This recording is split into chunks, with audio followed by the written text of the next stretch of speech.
Bu Lisda, ini bencana sudah lebih dari 7 hari dan banyak pihak yang mendesak bahwa Presiden harus menetapkan ini sebagai bencana nasional, termasuk teman-teman Bu Lisda di DPR. Dan apakah hingga saat ini juga Bu Lisda masih kekeh untuk mendesak pemerintah menetapkan status bencana nasional ini? Ya, kalau kita melihat kondisi dari 3 provinsi ini ya Mas, ini kan memang sangat parah ya. Lihat saja di Aceh ini ada beberapa kampung yang hilang, dan kampung hilang itu kan bukan hanya kampung yang hilang, tapi keseluruhan daripada apa yang ada di kampung tersebut juga hilang, seperti itu.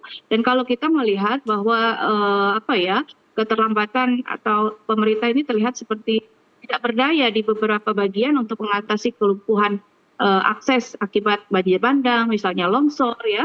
Eh, Transportasi juga masih lumpuh, kemudian kita juga berkoordinasi dengan mitra yang juga ingin menyalurkan bantuan, namun masih terhambat akibat jalur transportasi yang masih lumpuh. Nah, untuk itulah makanya kami mendesak untuk pemerintah segera untuk menetapkan status bencana nasional, gitu. Karena akan penanganan yang berbeda kalau ada status nasional tersebut, seperti itu, Mas. Baik, kalau ketidakmampuan penanganan ini berada di ranah pemerintah kabupaten, kota, atau provinsi, sehingga pemerintah pusat harus dengan cepat turun tangan untuk mengatasi ini?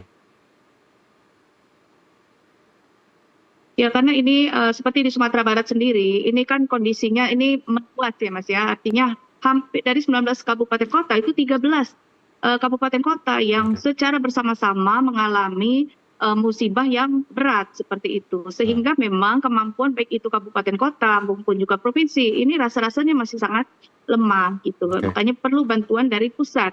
Ya, apa yang kita terima sekarang ini helikopter itu juga memang dari pusat kan, seperti itu, karena kita tidak ada di kabupaten kota maupun juga di provinsi.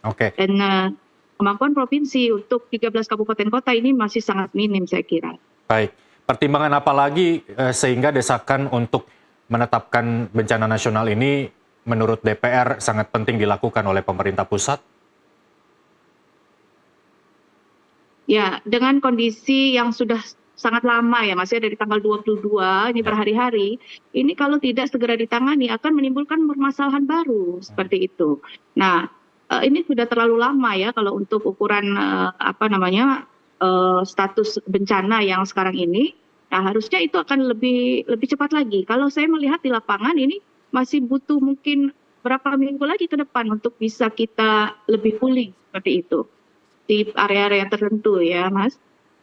Sehingga memang kalau ada penetapan bencana nasional, ini memang insya Allah akan lebih cepat lagi terbantu karena daya ininya juga berbeda seperti itu. Oke, dari 22 yang tadi Anda sebutkan, bencana ini mulai terjadi hingga saat ini 2 Desember 2025, which is itu udah 10 hari. Menurut Anda bahwa penanganan pemerintah 10 hari ini dinilai lamban begitu?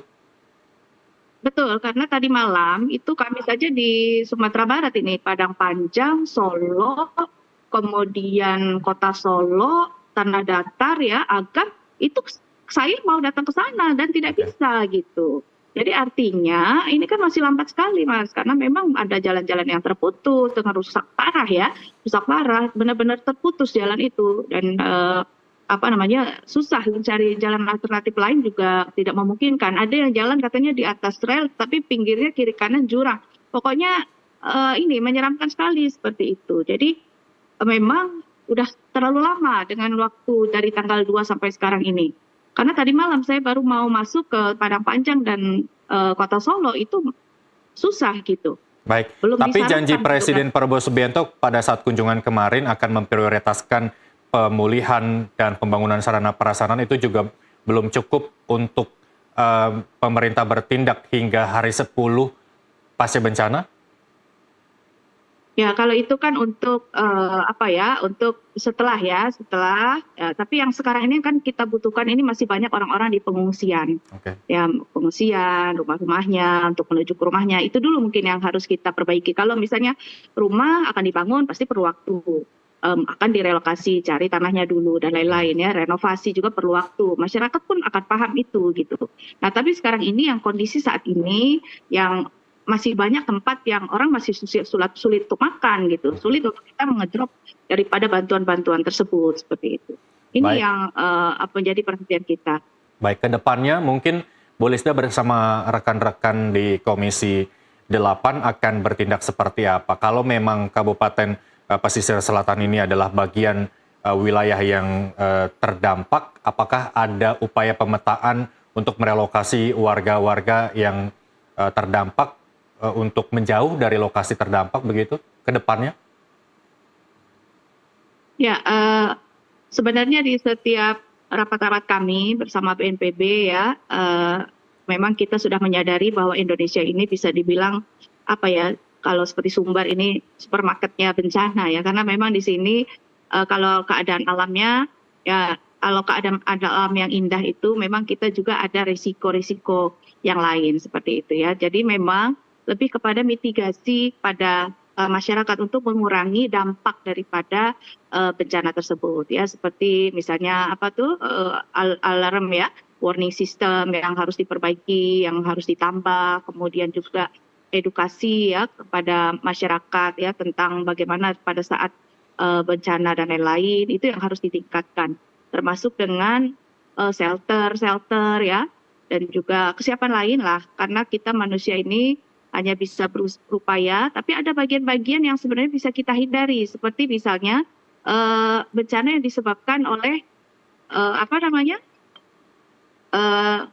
sungai ya, misalnya sungai karena memang sungainya menjadi dangkal, atau ada bencana-bencana yang bisa kita minimize gitu ya, bisa kita hindari seperti itu yang harusnya. Jadi setiap tahun itu ada pengurangan titik banjir, misalnya di sini ada 10 titik banjir, kalau bisa itu di tahun depan berkurang 2, berkurang lagi, jadi jangan itu terus gitu. Tapi kalau yang tidak terprediksi itu sudah kita berserah diri kepada Allah gitu ya. Tapi kalau yang bisa diprediksi masih memang ada gitu penyebabnya, misalnya gundulnya hutan itu kan ada penyebabnya. Nah ini yang perlu dikuatkan seperti itu, harus bagaimana ya dicegah gitu supaya hutan-hutan kita ini tidak menjadi gundul gitu. Kalau kita melihat itu seperti di Sumatera Utara, termasuk juga di tempat kami, ini banyak sekali potongan-potongan kayu yang ini menimbulkan ya, itulah akhirnya kita menimpa bencana kepada masyarakat seperti itu. Baik, ini perlu adanya kerjasama sejumlah stakeholder begitu ya. Mungkin nanti Komisi 8 bisa memanggil pihak-pihak terkait seperti Kementerian Kehutanan mungkin, Kementerian Lingkungan Hidup untuk mencegah bencana ini kembali terulang atau biasa disebut bencana ekologi ya Bu Lisda. Bu Lisda, untuk memastikan semua bantuan mencapai lokasi yang dibutuhkan dan tepat sasaran, karena sangat menyedihkan beberapa waktu lalu di Sumatera Utara terjadi penjarahan karena warga harus memenuhi kehidupan ataupun kebutuhan sehari-hari yang belum tersentuh oleh bantuan. Bagaimana memastikan bahwa korban bencana di Sumbar ini tidak melakukan penjarahan dan kebutuhannya tercukupi untuk memenuhi kebutuhan sehari-hari pasca bencana? Ya, ini pasti sangat memprihatinkan ya Mas Isal, karena orang bisa menjarah itu karena memang ada kebutuhan yang sangat mendesak gitu. Kalau misalnya sudah terpenuhi, dia lihat ada beras, ada makanan segala macam, dia terjamin walaupun dalam kondisi yang artinya kita semua prihatin. Tapi kalau urusan perut ini juga terpenuhi, saya kira ini tidak akan terjadi seperti itu. Tapi di saat kita sudah panik, keluarga kita sudah kelaparan ya, akhirnya ketakutan nanti kita tidak menerima makanan dalam beberapa hari ke depan, akhirnya terjadilah hal-hal seperti itu. Nah disinilah perlu penanganan yang lebih cepat gitu dari seluruh pihak ya, untuk bagaimana khususnya saya kalau ada bencana itu pertama yang kita pikirkan adalah makanan dulu Mas. Bagaimana mereka misalnya terkepung banjir, oke, tapi bagaimana dia tidak bisa masak, itu yang bisa kita berikan adalah makanannya yang siap saji. Nah kalau misalnya kita kasih sembako tapi dia juga tidak bisa masak, kan juga percuma seperti itu. Nah, perlu kita kasih solusi dengan dapur umum dan lain-lain. Alhamdulillah juga kemarin dari MBG juga sudah bergerak. Tapi saya melihat ini belum di seluruh pihak, belum di seluruh tempat gitu. Padahal ada instruksi dari pemerintah bahwa MBG itu memang sudah boleh diberikan kepada bencana. Tapi saya melihat di Sumbar sendiri belum semua tempat bisa menikmati daripada MBG. Oke, baik. Saat ini ketimbang saling menyalahkan akibat bencana ekologis yang menimpa 3 daerah Sumut, Sumbar, dan juga Aceh, yang terpenting adalah bagaimana pemulihan para korban dan pemulihan pasca bencana mulai dari infrastruktur, komunikasi, sarana prasarana, dan lain sebagainya. Apa yang kemudian menjadi concern hari-hari berikutnya dari teman-teman Bu Lisda di Komisi 8? Ya, tentu kami sesuai fungsi ya Mas ya, sebagai fungsi legislasi, fungsi anggaran, fungsi pengawasan, ini yang kami jalankan.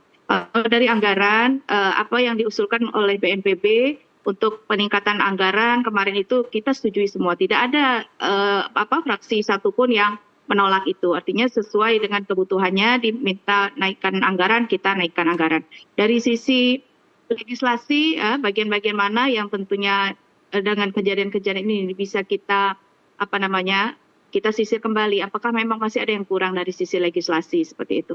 Nah, kalau pengawasan ya karena kami memang ada di daerah, kami terus bergerak baik itu dalam keadaan bencana ataupun tidak bencana, tentu ini terus kita memberikan masukan-masukan pada saat rapat-rapat untuk ke depan menjadi lebih baik seperti itu. Baik, terima kasih Bu Lisda. Terima kasih juga sudah peduli terhadap para korban bencana, utamanya di dapil Anda. Tapi kami juga menitip pesan kepada Bu Lisda dan rekan-rekan di Komisi 8 untuk daerah-daerah lain agar juga tersentuh untuk menerima bantuan. Terima kasih Bu Lisda Hendra Joni, anggota Komisi 8 DPR RI, bergabung bersama kami di NTV Prime. Selamat kembali bertugas, sampai jumpa, salam sehat Bu Lisda. Dan pemirsa, NTV Prime Dialog masih akan kembali dengan informasi lain. Tetaplah bersama kami.